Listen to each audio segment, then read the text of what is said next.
আসসালামু আলাইকুম, কেমন আছেন? তো আজকে আপনাদের সামনে আমি একটা নতুন হট টপিকস নিয়ে বলবো। যে বর্তমানে আমাদের দেশে প্রতিদিন প্রায় 1,000 জনের বেশি ডেঙ্গু জ্বরের শনাক্ত করা হচ্ছে এবং 10 জন প্লাস প্রতিদিন মৃত্যুবরণ করছে। তো আমাদের ডেঙ্গু জ্বরের সাধারণত আমরা দুই রকম সাইন সিমটম দেখতে পারি। একটা হলো সাধারণ ডেঙ্গু জ্বর হলে যে সিমটমগুলো থাকে সেইগুলো, আরেকটা হচ্ছে যদি সিভিয়ার কন্ডিশনে পেশেন্ট যায় তাহলে সেই সিমটমগুলো। একটা ডেঙ্গু পেশেন্টের সিমটম অ্যারাইজ করতে মোটামুটি আমরা জানি 4 থেকে 10 দিন লেগে যায় ইনফেকশন হওয়ার পরে, এবং সেই সিমটমটা সাধারণত 2 থেকে 7 দিন থাকে।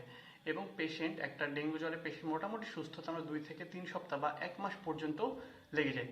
ডেঙ্গু জ্বর হলে যে সিমটমগুলো আমরা দেখতে পাই সেটা হচ্ছে পেশেন্টের হাই ফিভার থাকবে, তার সিভিয়ার হেডেক থাকবে, তারপর হচ্ছে চোখের পেছনে ব্যথা থাকবে, মাসেল এবং জয়েন্ট পেইন থাকবে, গ্ল্যান্ডগুলো বা গ্রন্থিগুলো আছে সেগুলো ফুলে যাবে এবং শরীরে র্যাশ উঠবে।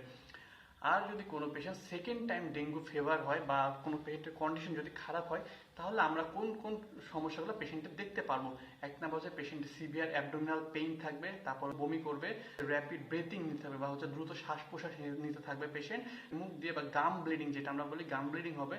আরও হতে পারে পেশেন্টের রক্ত বমি বা রক্ত পায়খানা হতে হচ্ছে, পেশেন্ট সবসময় তৃষ্ণার্ত থাকবে এবং হচ্ছে পেশেন্টের স্কিনে যদি আমরা হাত দিই তাহলে আমরা দেখবো পেশেন্টের শরীরটা ঠান্ডা হয়ে গিয়েছে এবং পেশেন্ট অনেক দুর্বল থাকবে। তাহলে এই ফিচারগুলো যদি আমরা কোনো পেশেন্টকে পাই তাহলে আমরা দ্রুততার সাথে তাহলে ডাক্তারের কাছে নিয়ে যাব এবং ডাক্তারের ফলো আপ অনুযায়ী আমরা তাকে ট্রিটমেন্ট দিব।